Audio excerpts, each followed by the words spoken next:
சற்றுமுன் வெளியான முக்கிய அறிவிப்பு. குடும்ப அட்டைதாரர்கள் பயன்பெறும் வகையில் ரேஷன் அட்டைக்கு பொங்கல் பரிசு தொகை வழங்குவது குறித்து முக்கியமான அறிவிப்புகள் வெளியாகியுள்ளன. இதை பத்தி விரிவாக தெரிஞ்சுக்கணும்னா இந்த வீடியோவை கடைசி வரைக்கும் ஸ்கிப் பண்ணாம பாருங்க. வீடியோக்குள்ள போறதுக்கு முன்னாடி இந்த சேனல் இது வரைக்கும் சப்ஸ்கிரைப் பண்ணாதவங்க சப்ஸ்கிரைப் பண்ணிக்கோங்க. தமிழ்நாட்டில் பொது விநியோக திட்டத்தின் கீழ் குடும்ப அட்டைதாரர்களுக்கு ரேஷன் கடைகள் மூலமாக அரிசி இலவசமாகவும், துவரம்பருப்பு, சீனி, கோதுமை, சமையல் எண்ணெய் உள்ளிட்ட அத்தியாவசிய பொருட்கள் மலிவு விலையில் வழங்கப்பட்டு வருகிறது. இதனால் ஏழை, எளிய மற்றும் நடுத்தர மக்கள் மிகவும் பயன்பெற்று வருகின்றனர். மேலும் தீபாவளி மற்றும் பொங்கல் பண்டிகையை முன்னிட்டு குடும்ப அட்டைதாரர்களுக்கு ரேஷன் கடைகள் மூலமாக பண்டிகைக்கு தேவையான இலவச அத்தியாவசிய பொருட்கள் மற்றும் பரிசு தொகை வழங்கி வருகிறது.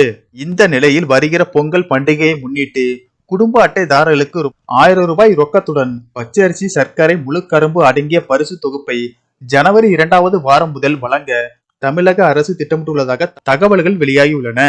தமிழகத்தில் உள்ள அரிசி குடும்ப அட்டைதாரர்களுக்கு ஆண்டுதோறும் பொங்கல் பண்டிகையை முன்னிட்டு ரொக்க பணத்துடன் பச்சரிசி, கரும்பு, வெல்லம் அல்லது சர்க்கரை ஆகியவை வழங்கப்பட்டு வருகின்றன. அதே போல வரும் 2024 பொங்கல் பண்டிகைக்கும் பரிசு தொகுப்பு குறித்த அறிவிப்பு விரைவில் வெளியாகும் என கூறப்படுகிறது. இந்த சூழலில் 2024 ஜனவரி 15ஆம் தேதி பொங்கல் பண்டிகை கொண்டாடப்பட உள்ளது.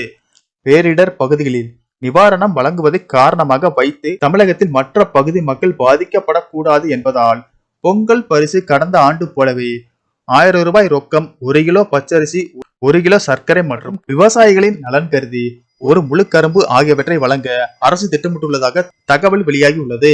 இது குறித்து ஆலோசனையும் நடத்தப்பட்டுள்ளது.